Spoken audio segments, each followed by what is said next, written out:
Welcome दोस्तों, इस video में बात करेंगे इस वक्त सोशल मीडिया पर क्या वायरल चल रहा है। अमेरिका, ईरान और इजराइल, जी हाँ, तीनों मुल्कों के बीच जो जंग चल रही थी उस पर अभी रीसेंट अपडेट क्या है।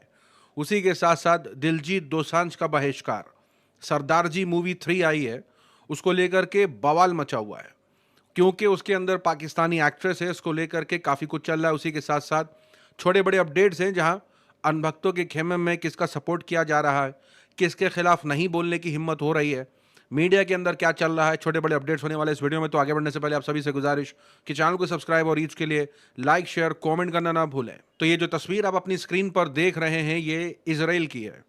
ईरान के हमलों से पूरा इसराइल हिल सा गया है। उम्मीद नहीं की थी इसराइल ने कि ईरान जवाबी कार्रवाई में कुछ इस तरीके का हमला कर देगा, क्योंकि इस तरीके के बयान भी निकल के आ रहे थे ईरान के सुप्रीम लीडर के कि तेल अवीव जो है उसके खिलाफ हमला तेज रहने वाला है। तो ये तमाम अपडेट्स निकल के आ रहे थे कि कैसे जो है वो ईरान हमले कर रहा है। दूसरी तरफ से अपडेट्स आ रहे थे कि इसराइल भी हमले कर रहा है और इन दोनों की तरफ से हमलों में कई लोगों की जानें भी जा रही हैं। लेकिन अमेरिका ने इसके अंदर दखल अंदाजी करी और हमला बोल दिया, और हमला बोल करके ये कोशिश करी जताने की कि यह हमला इसलिए है ताकि आप लोग शांत हो जाएं। यानी शांति के लिए डोनाल्ड ट्रंप ने हमला किया ईरान पर। अब सोशल मीडिया पर तमाम तरीके की बातें चल रही थी कि ईरान भी कार्रवाई करेगा, जवाबी कार्रवाई तो करेगा, जाहिर सी बात है। और वही हुआ। खबर निकल के आई कि ईरान ने यूएस के काफ़ी बेसिस, जो मिडिल ईस्ट में यूएस के बेसिस हैं, मिलिट्री बेस, एयर बेस, वहाँ पर हमला किया है। इस खबर के बाहर आने के बाद तो और ही तहलका मच गया कि लगता है वर्ल्ड वॉर 3 होने ही वाली है, क्योंकि ईरान ने यह भी धमकी दे दी थी कि जहां से 20% ऑयल पास होता है वो रास्ता भी बंद कर देंगे। तो ये तमाम चीजें चल रही थी। अब ईरान के इतने घातक हमलों के बीच अमेरिका ने फैसला किया कि अब जंग नहीं होनी चाहिए, सीज फायर कर देना चाहिए। ईरान ने इससे मना कर दिया कि नहीं, इस तरीके की कोई बातचीत नहीं हुई है, अभी सीज फायर की कोई बातचीत नहीं हुई है। लेकिन लगातार ये मांग की जा रही थी कि अब सीज फायर कर देना चाहिए, क्योंकि जो डोनाल्ड ट्रंप का लक्ष्य था कि चाइना उनसे तेल खरीद ले, वो लक्ष्य उनका लगभग उनको लगा कि पूरा होने वाला है। लेकिन जब सीज फायर का ऐलान किया गया, डोनाल्ड ट्रंप ने यह बताया कि सीज फायर कर दिया जाए और इसराइल को भी ये बात बताई, लेकिन इसराइल ने इसके बावजूद सीज फायर का उल्लंघन कर दिया। यानी ये बोलने के बावजूद कि और हमला नहीं होना चाहिए, इसराइल ने ईरान पर लगातार हमले किए और इसके जवाब में ईरान ने भी इसराइल पर हमले किए। ईरान के प्रेसिडेंट का बयान आया कि सीज फायर की इज्जत तभी की जाएगी जब इसराइल भी इसकी इज्जत रखेगा। यह जानने के बाद डोनाल्ड ट्रंप भड़क गए।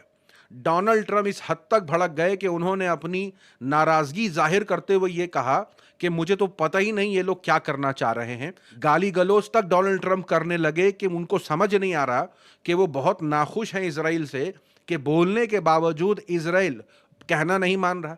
अरे डोनाल्ड ट्रंप को पहले से ही पता होना चाहिए वो किससे बात कर रहे हैं। एक रिपोर्ट के मुताबिक 155 बार सीज फायर का उल्लंघन किया है इसराइल ने, तो वो ट्रंप की कैसे मान लेंगे। बात यहां तक चली गई कि डोनाल्ड ट्रंप को ट्विटर पर जाकर के ट्वीट करना पड़ रहा है कि Israel do not drop those bombs, if you do it is a major violation, bring your pilots home. यानी लगातार डोनाल्ड ट्रंप इजराइल को कह रहे हैं कि अपने पायलट को वापस बुला लीजिए, हमला करना बंद कर दीजिए, लेकिन इजराइल ना सुन के दे। अब अमेरिका की तरफ से इजराइल पर इस तरीके का प्रेशर डालना कि तुम ईरान पर हमला करना बंद करो, ये चुभ गया इजरायलियों को। जी हाँ, एक यूजर है, उसका कहना है कि एक सिंबॉलिक बॉम्ब वॉशिंगटन के पास भी होना चाहिए ताकि ट्रंप को यह पता चले कि नेशनल ओनर होता क्या है। यानी कि इजरायली इस बात की धमकी दे रहा है कि हमको इस तरीके के काम करने ना बोलो कि रोकना है कि नहीं करना है। अगर इतना ही है, इनडायरेक्टली बोलने का मतलब यही है कि इतना ही है, तो ट्रंप के वॉशिंगटन के पास भी होना चाहिए एक बम। यानी इस तरीके की धमकी दी जा रही है। ईरान तो ईरान, जी हाँ, इसराइल जो है वो गाजा पर भी हमले जारी रख रहा है। ये खबर निकल के आ रही है कि कैसे मदद पहुंची थी गाजा में और वहां इसराइल ने लगभग 80 लोगों को मौत के घाट उतार दिया। जी हाँ, ये आज ही की खबर बताई जा रही है और बताया जा रहा है कैसे वहां गाजा के लोग मदद मांगने पहुंचे थे, वहां मदद आई हुई थी और वहां उन्होंने हमले शुरू कर दिए। अब ये जो भी जंग हो रही थी, जंग जैसा कुछ हो रहा था, मिसाइलें गिर रही थी, ये सारा कुछ जो अमेरिका की तरफ से हुआ, अब समझ में आ रहा है इसके पीछे की वजह क्या थी। डोनाल्ड ट्रंप का एक ट्वीट सामने आया है। डोनाल्ड ट्रंप ने कहा है कि चाइना अब कंटिन्यू कर सकता है ईरान से तेल लेना, और उम्मीद करते हैं कि वो बहुत सारा यूएस से भी लेंगे। और बहुत ऑनर की बात है कि ये काम मेरे थ्रू हुआ है।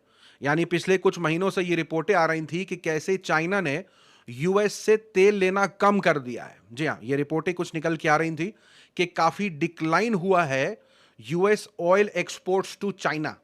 तो ये पिछले कुछ महीनों से ऐसी रिपोर्टें आ रही थी कि पिछले 3-4 महीनों में चाइना ने बहुत कम कर दिया यूएस से तेल लेना। तो क्या ये सब कुछ जो अमेरिका ने किया ईरान पर हमला, ये इसलिए था ताकि चाइना को डराया धमकाया जा सके कि हमसे भी तेल लो, नहीं लोगे तो जिससे ले रहे हो वो कारोबार भी तुम्हारा ठप करवा देंगे?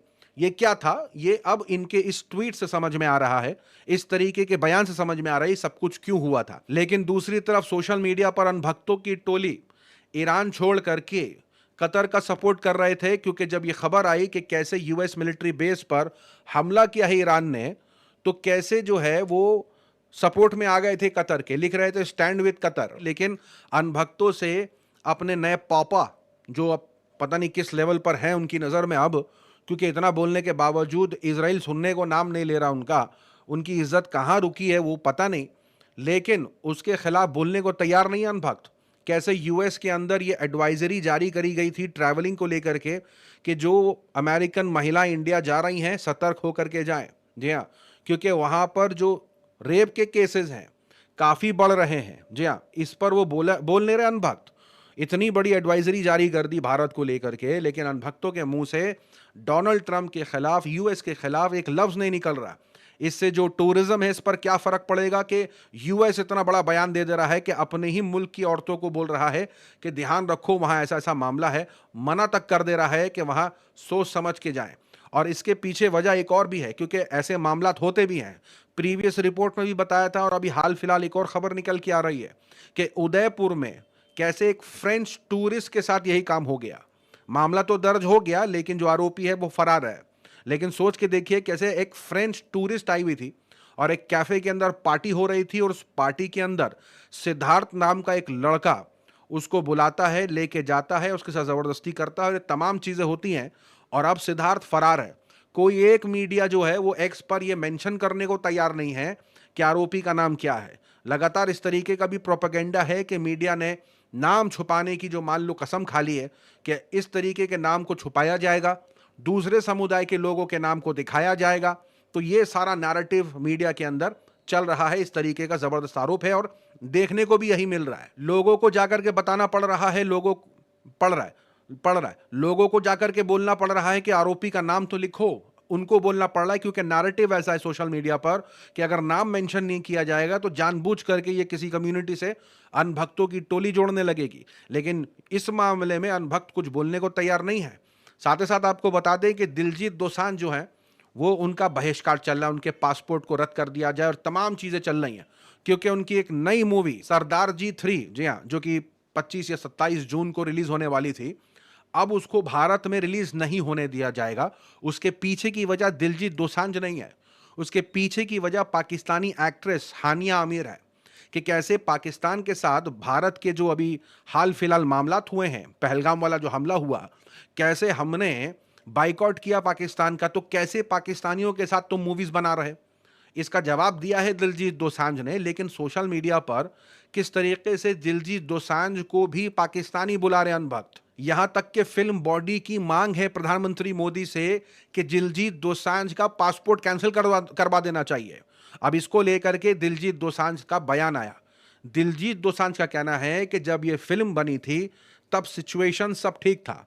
वी शॉट दिस इन फरवरी, यानी फरवरी में शूटिंग हुई थी इसकी, जब सब कुछ सही था। उसके बाद ये सारा मामला हुआ है तो प्रोड्यूसर ने डिसाइड किया कि फिल्म ऑब्वियसली अब इंडिया में तो नहीं लगेगी, लेकिन वो ओवरसीज में लगाने की बात कर रहे हैं। यानी ये मूवी सरदार जी 3 इंडिया में रिलीज नहीं होगी, ओवरसीज की बात हो रही है कि होगी। इसके बावजूद बहिष्कार चल रहा है, इसके बावजूद सारी चीजें चल रही हैं कि एक भारतीय कैसे एक पाकिस्तानी एक्ट्रेस के साथ काम कर सकता है, कैसे जो है वो अगर ओवरसीज में भी रिलीज हो रही है तो क्यों होगी। ये तमाम बातें चल रही हैं। इंडिया में नहीं करके ओवरसीज में करने के बावजूद भी इस तरीके का पूरा हंगामा चल रहा है। क्योंकि मांग हो रही है कि दिलजीत को बोलो कि ये मूवी रिलीज ही ना करे। दिलजीत का कहना है कि भाई प्रोड्यूसर के पैसे लगे हुए हैं, बहुत नुकसान हो जाएगा, और हमने तो ये सब कुछ पहले ही किया है। पहलगाम वाला हमला, ये जो भी मामला हुआ वो तो बाद का बात है। तो ये तमाम बहस चल रही है, लेकिन लगातार देखने को मिल रहा है कि दिलजीत का बहिष्कार चल रहा है राइट विंग्स के अंदर। उसी के साथ साथ ये खबर देखिए निकल के आई कि दिल्ली के अंदर एंटी ड्रग अवेयरनेस इवेंट किया गया। एंटी ड्रग अवेयरनेस वो होता है जहां ये अवेयरनेस फैलाया जाता है कि नशा वशा ना करो भैया। अब इस नशा ना करो कैंपेन के अंदर मीका सिंह को बुलाया गया था। जी हाँ, सोशल मीडिया पर जो है वो वीडियो वायरल हो रही है कि कैसे दिल्ली की चीफ मिनिस्टर रेखा जी के साथ मीका सिंह तो बैठे हुए हैं, लेकिन सवाल सोशल मीडिया पर यह पूछा जा रहा है कि गणपत चल दारू ला गाना बनाने वाले या गाना गाने वाले कैसे मीका सिंह को बुलाया है लोगों को यह बताने के लिए कि नशा ना करें। कुछ भी सोशल मीडिया की वायरल खबरों में आज के लिए इतना ही। अपनी राय सुझाव कमेंट में जरूर बताएं। मिलूंगा आप सभी से अगले वीडियो में, तब तक के लिए अपना ख्याल रखें।